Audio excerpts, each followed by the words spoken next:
fue fruto, fue capricho del azar.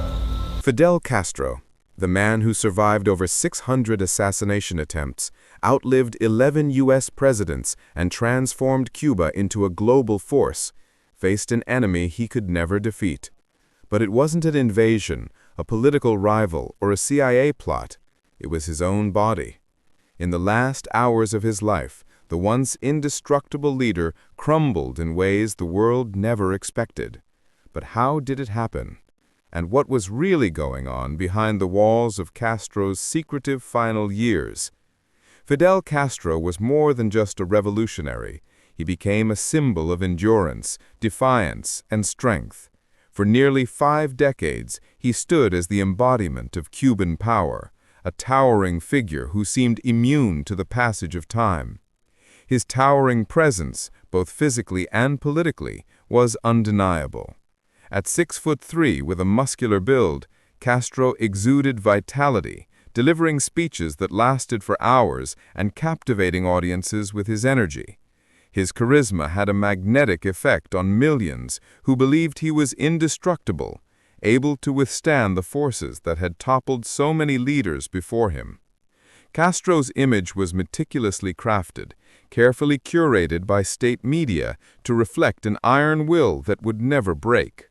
Whether it was his defiance of the U.S. embargo, his battles against imperialism, or his ability to outlast American presidents, Castro presented himself as an unyielding force in world politics. His near-mythical status was further solidified by his survival through more than 600 documented assassination attempts, each one thwarted by luck, fate, or sheer determination. But the reality of Castro's invincibility was a carefully constructed illusion. Beneath the exterior of an indomitable leader was a man who, like everyone else, would one day face his mortality. His extraordinary ability to command a nation, his magnetic speeches, and his deep commitment to his revolutionary ideals all became part of the story the world had come to believe. Castro was eternal, destined to lead Cuba forever. Then in 2001, something happened that no one saw coming. The once immovable symbol of strength collapsed on stage during a public speech. The cameras captured the moment, and for the first time, the Cuban people saw their leader falter, not from an attack, not from political upheaval, but from something more ordinary, and yet more terrifying. The world was stunned, and the carefully cultivated image of Castro's invulnerability began to crack. This was just the beginning. Behind the scenes, Castro's body was beginning a battle he could not win. It happened on June 23, 2001, under the unforgiving Caribbean sun. Fidel Castro, in his 74th year, was giving one of his legendary speeches in Havana's Plaza de la Revolución. The crowd, as always, was captivated by every word he spoke, hanging on his every sentence as he spoke passionately about the future of Cuba. Yet in the midst of his powerful address, something unexpected occurred. Castro swayed, his legs buckled, and he collapsed to the ground in front of thousands of people and a live television audience. For a brief moment, the man who had once stood as an unshakable symbol of strength was completely motionless. State media immediately went into crisis mode, downplaying the incident and claiming that Castro had merely been overcome by heat and exhaustion. His resilience was hailed as a testament to his fortitude, with the narrative swiftly shifting to portray the collapse as a minor setback. Within minutes, Castro himself was back on stage, seemingly unharmed, finishing his speech as though nothing had happened. His words remained fiery, defiant, and charismatic, but the damage to his public image was irreversible. For the first time in his long career, Fidel Castro had been forced to confront his own limitations. The collapse was an undeniable crack in the image of the eternal leader, one that no amount of state-controlled media could erase. Although Castro quickly recovered physically, the psychological toll of that moment lingered. Cubans, who had grown up with the idea that their leader could withstand anything, now found themselves questioning the very invincibility they had once taken for granted. While Castro's collapse remained a controlled spectacle in the public eye, behind closed doors, it marked the beginning of a slow and deliberate unraveling. His inner circle knew that his health was deteriorating, but the leadership's focus turned to damage control rather than any real admission of his vulnerability. And so, the man who had survived assassination attempts, political upheavals, and the constant threat of external enemies, found himself facing an even more formidable foe, his own declining health. Castro's collapse in 2001 was just the beginning of a series of health scares that would steadily erode his image of invincibility. In 2004, the leader, now 74, suffered another public fall, this time during a graduation ceremony at a university in Cuba. As he descended a flight of concrete stairs, his leg gave way, and he tumbled to the ground, leaving him lying motionless on live television. It was a shocking sight for millions of Cubans who had never imagined their leader could be so vulnerable. Security guards rushed to help him, and as he was assisted to his feet, the world watched in disbelief.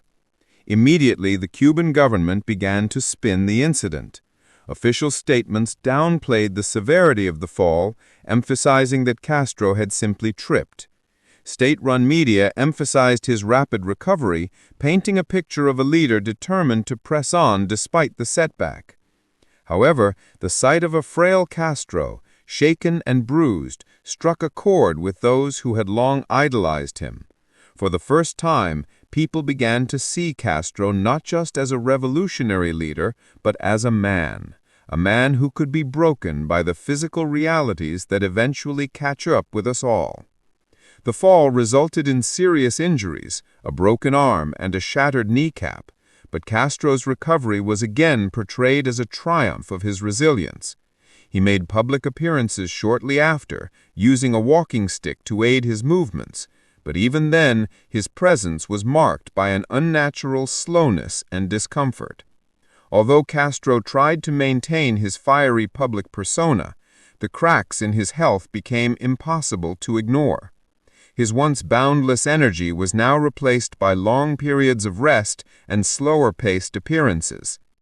Despite his attempts to maintain control, those closest to Castro, his family and top officials, could no longer deny the truth.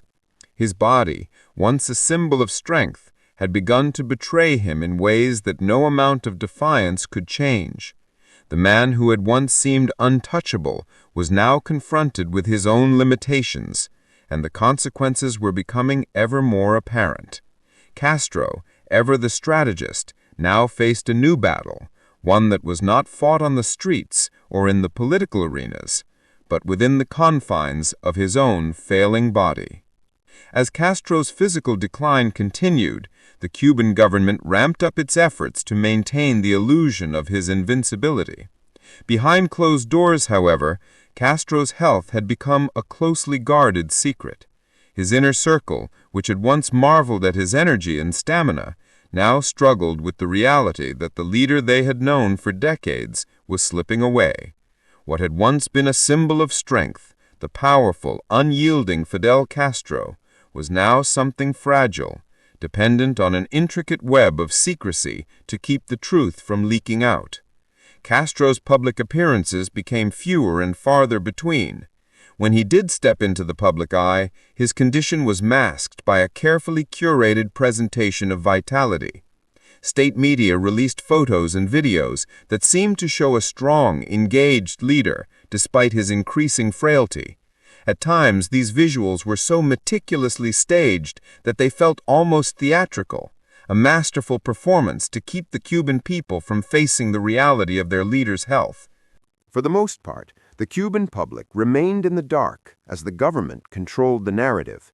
But those closest to Castro, his family and top officials, could see the troubling signs: the chronic fatigue, the diminished appetite, and the frequent need for recovery after even the lightest of tasks. Castro's famous speeches, once a hallmark of his leadership, became rarer, and when he did speak, he relied heavily on written notes and seemed to lose his familiar, sharp wit. As his health worsened, Castro's psychological battle intensified. For a man who had built his identity on defying the odds and leading through sheer willpower, the slow erosion of his physical strength was a blow that seemed almost impossible to accept.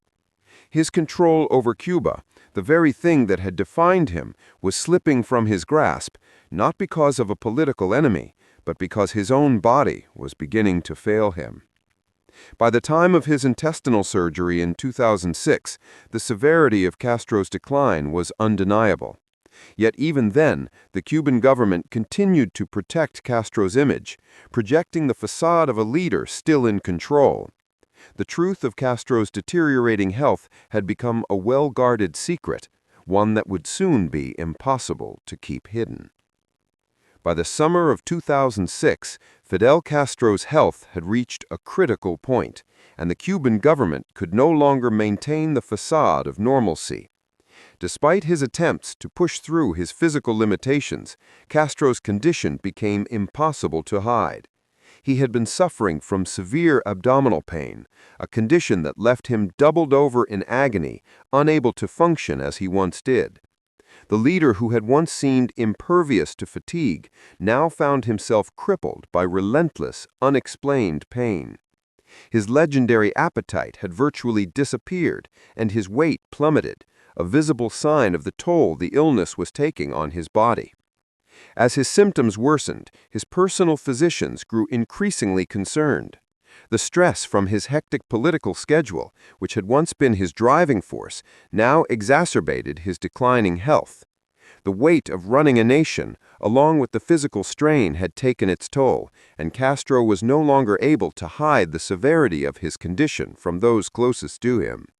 For the first time, his legendary stamina was replaced by prolonged periods of rest and medical intervention. On July 31, 2006, just 13 days before his 80th birthday, Castro shocked the nation with an announcement. In a letter read by his secretary on national television, he revealed that he had undergone emergency surgery for intestinal bleeding, a life-threatening crisis. This admission marked a seismic shift in Cuban politics. For the first time, Castro acknowledged his incapacity to continue leading, temporarily transferring all presidential powers to his younger brother Raul Castro. It was a moment of vulnerability that no one had expected from a leader who had long projected the image of indestructibility. The Cuban government immediately went into damage control. Official statements minimized the gravity of the surgery while emphasizing Castro's quick recovery and determination to return to his duties.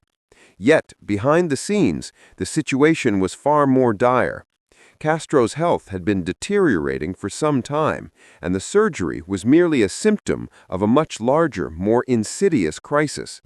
What the public did not know was just how close Castro had come to death. His body, once a symbol of strength, was now engaged in a battle far greater than any he had faced during his decades in power. After his emergency surgery in 2006, Fidel Castro disappeared from public life in a way that was unprecedented for a leader who had once been a constant presence in Cuban society. The silence surrounding his condition was deafening. For months, the Cuban government issued only vague updates, and official reports on his health were minimal at best. His absence became a source of speculation, not only among Cubans, but around the world. Was he still alive? If so, how bad was his condition? Castro's near-complete disappearance left a vacuum that no amount of state propaganda could fill. Inside Cuba, the government maintained a tight grip on information, ensuring that nothing was said about Castro's condition that could stir doubt or panic. At the same time, photos and videos were strategically released, showing the leader engaged in controlled activities like reading or meeting with select officials. However, these carefully staged images did little to quell the growing concern that Castro's health was deteriorating far beyond what was being acknowledged. The international community, especially intelligence agencies, began to pay close attention.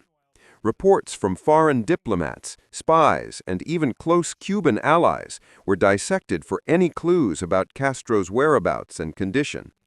Rumors spread like wildfire. Some speculated that Castro had died and the Cuban government was covering up his death to prevent a political collapse. Others believed he was being kept alive artificially, with Raul Castro making decisions behind the scenes. In the months that followed, there were no public speeches, no fiery orations, no grand gestures from the leader who had once captivated the world. Castro's silence was unlike anything the Cuban people had ever witnessed. For decades, they had known no other leader, no other guiding hand. Now, with their leader essentially a ghost in his own country, Cuba was left to grapple with the very real possibility that their eternal leader might not return. The psychological toll was immense, and the atmosphere in Cuba became one of uneasy uncertainty. While Castro's health remained hidden from view, Raul Castro, his younger brother, was thrust into the spotlight, taking on more and more responsibility for the day-to-day governance of Cuba. But despite his new role, it was clear to many that Raul was only a temporary figurehead. The nation still looked to Castro as their true leader, even if he could no longer physically lead. As Castro's health continued to deteriorate behind the tightly controlled curtain of secrecy, those closest to him knew that his survival was no longer a certainty. While Cuba's government worked tirelessly to maintain the image of a strong, recovering leader, the reality was far bleaker. His once commanding presence was now reduced to a faint shadow of what it had been.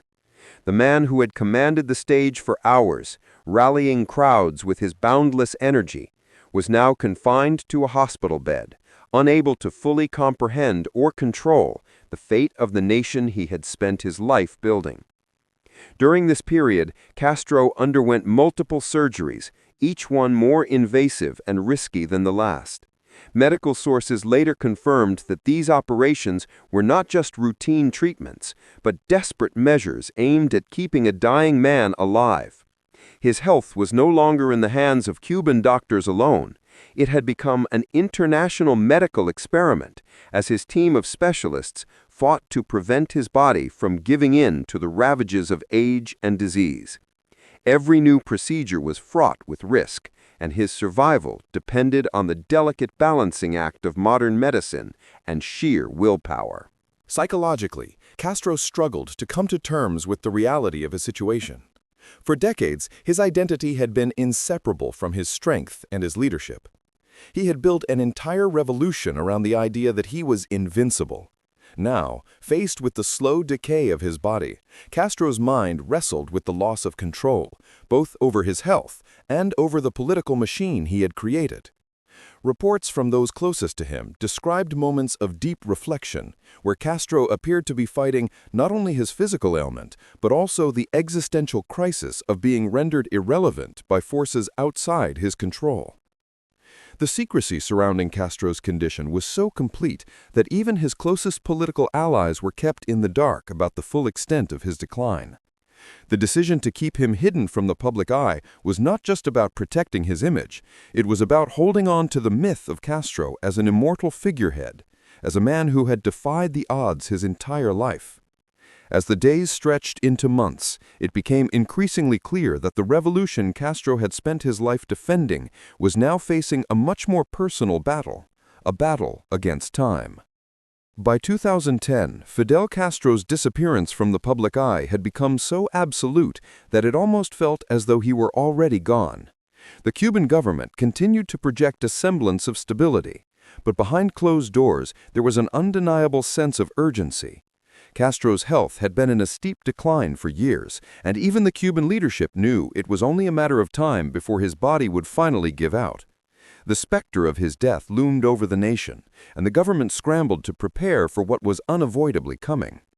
Raul Castro, now acting as the country's de facto leader, was carefully managing the transition. He had taken on more of the day-to-day responsibilities of the Cuban government, but the succession of power was a delicate issue. Castro's health had become the primary concern, and plans for what would happen after his death were already in motion. The Cuban government, known for its tight control over information, prepared a carefully orchestrated public mourning period that would allow the nation to grieve while simultaneously managing the transition to a new era of leadership. The secrecy surrounding Fidel's true condition grew even more intense during these final years.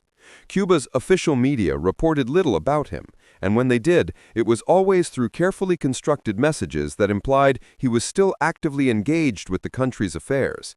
His medical team continued to work in the shadows, but the real story of Castro's condition remained hidden from the Cuban people and the world. As the months passed, rumors about Castro's health reached a fever pitch. Some believed he had already died, and the government was orchestrating an elaborate cover-up. Others suggested he was being kept alive artificially, with Raul Castro taking the reins of the nation without anyone knowing. The uncertainty of those months was palpable as the world waited for the official announcement. Would Castro, the man who had lived so large for so long, finally succumb to the natural forces of age and illness? Or would he somehow defy the odds once again? On November 25, 2016, at 10:29 p.m., Fidel Castro's body finally surrendered to the one force he could never defeat: time. After years of medical battles, secrecy, and psychological struggle, the once unbeatable leader of Cuba passed away quietly in his bed. His death marked the end of an era, the conclusion of a revolutionary legacy that had shaped not only Cuba, but the course of global politics for more than 5 decades. For Castro, who had survived assassination attempts, political crises, and even the collapse of his own body, it was the final, inescapable confrontation. In Cuba, the reaction was mixed. In Havana and across the island, there was a sense of subdued mourning. Many Cubans, especially the older generations, saw Castro as a father figure, the man who had led them out of poverty and into a new world order. For them, his death represented the loss of the last figure they had ever truly known as their leader. But in Miami and other Cuban exile communities, the reaction was far different. Crowds poured into the streets, celebrating the end of a regime they had fled years before. The dictator, the symbol of oppression, had finally fallen, and for many, this moment was long overdue. The Cuban government responded with the same level of control they had used for decades. A state funeral was arranged with military precision. Castro's body was cremated, a move that not only respected his personal wishes, but also prevented his remains from becoming a focal point for veneration or desecration. For the Cuban people, this carefully orchestrated response was both a tribute to the leader they had followed for so long and a reminder that Cuba's future would no longer be defined by Fidel Castro. Internationally, Castro's death sent shockwaves through the political world. Despite his long decline, the timing of his passing caught many off guard. The CIA, who had spent decades attempting to eliminate him, had never anticipated Castro's demise at the hands of natural causes. For the world, the man who had once seemed eternal had finally succumbed to the forces of history. Fidel Castro's death marked the definitive end of a remarkable chapter in both Cuban and world history. As the world reflected on his life, his legacy was far from simple. To many, he was a symbol of resistance, a figure who stood against imperialism, the embodiment of a revolutionary spirit that challenged the powerful forces of the West. He transformed Cuba into a beacon of defiance, even at the cost of isolation, while his policies, however controversial, shaped the lives of millions of Cubans for generations. Castro's ideals of equality, education, and healthcare, though often criticized, were undoubtedly significant in the context of Cuba's history. Yet, as the years went by, his authoritarian rule, repression of dissent, and the economic struggles under his leadership cast a darker shadow on his legacy. For those who had suffered under his regime, Castro was a tyrant, a man whose ambitions led to the stifling of political freedoms and human rights, whose attempts at perfection came at the expense of personal liberties. The nation he had built was one where the ideals of revolution often clashed with the realities of governance. The long struggle to maintain his image, his control over the nation, and the secrecy surrounding his health revealed the vulnerabilities of a leader whose political system depended entirely on his personal authority. In the years leading up to his death, Castro had become increasingly aware of his mortality, physically weakened, politically sidelined, and psychologically consumed by the inevitable passage of time. Despite his deep personal convictions and his revolutionary achievements, he had ultimately failed to secure a smooth transition of power, leaving his younger brother, Raul Castro, to take the reins of a country in flux. As the world witnessed his final days, it became clear that even the most resilient leaders must one day reckon with the limitations of time and the fragility of the human body. Fidel Castro's passing was a moment of profound historical significance, both for Cuba and for the world. His final years served as a powerful reminder of the unyielding force of nature and the eventual collapse of even the mightiest of rulers. His death was not the end of an ideology or the revolution he created, but the beginning of a new era for Cuba, one in which the ghost of Fidel Castro, both revered and reviled, would continue to shape the country's future for years to come.